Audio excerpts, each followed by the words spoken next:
بین الاقوامی خبروں کی جانب بڑھتے ہیں۔ عالمی سیاست کا ایک اور اہم لمحہ قریباً پہنچا۔ شمالی کوریا کے سربراہ کم جونگ ان روس کے دورے کے لیے روانہ ہو گئے۔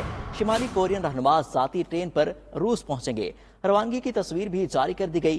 کم جونگ ان کے ساتھ کمیونسٹ پارٹی کے رہنما اور اعلیٰ فوجی آفیسر بھی موجود ہیں۔ روس اور یوکرین کی جنگ کے تناظر میں یہ دورہ بہت اہم کہا جا رہا ہے۔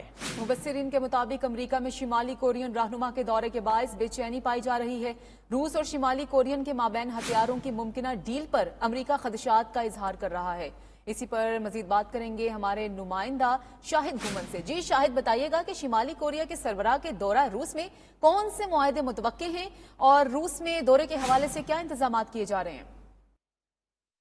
جی بالکل، سب سے پہلے تو میں یہ بتاتا چلوں کہ روس کے مشرق بعید میں واقع شہر ولادیوستوک میں ایسٹرن اکنامک فورم جاری ہے۔ صدر پوتن بھی اس وقت ولادیوستوک میں موجود ہیں اور صدر پوتن آج پاکستانی وقت کے مطابق صبح 10 بجے فورم کے مکمل اجلاس سے خطاب کریں گے۔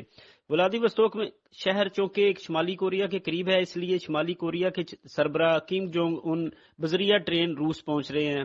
روسی صدر ولادیمیر پوتن سے ان کی ملاقات ولادیوستوک میں ہی فورم کی سائیڈ لائن پر متوقع ہے۔ شمالی کوریا کے ریڈیو اسٹیشن کے مطابق کنگ جونگ ان 10 ستمبر کو ایک خصوصی ٹرین کے ذریعے پیونگ یانگ سے روانہ ہوئے ہیں۔ خصوصی ٹرین میں ورکرز پارٹی آف کوریا کے سینٹرل ملٹری کمیشن کے وائس چیئرمین ری پیونگ چول اور ورکرز کے سربراہ پاک جونگ چون بھی ان کے ہمراہ ہیں۔ امریکہ میں شمالی کوریا کے رہنما کے دورہ روس کے بارے میں بے چینی پائی جا رہی ہے۔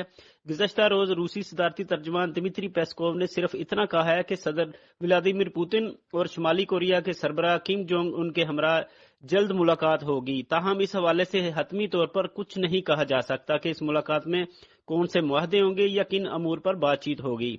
چونکہ اس فورم کی کوریج کے لیے میں بھی ولادیوستوک میں موجود ہوں، اس ملاقات کے حوالے سے جو بھی اپ ڈیٹ ہوئی ہم اپنے ناظرین کو اس سے ضرور آگاہ کریں گے۔ جی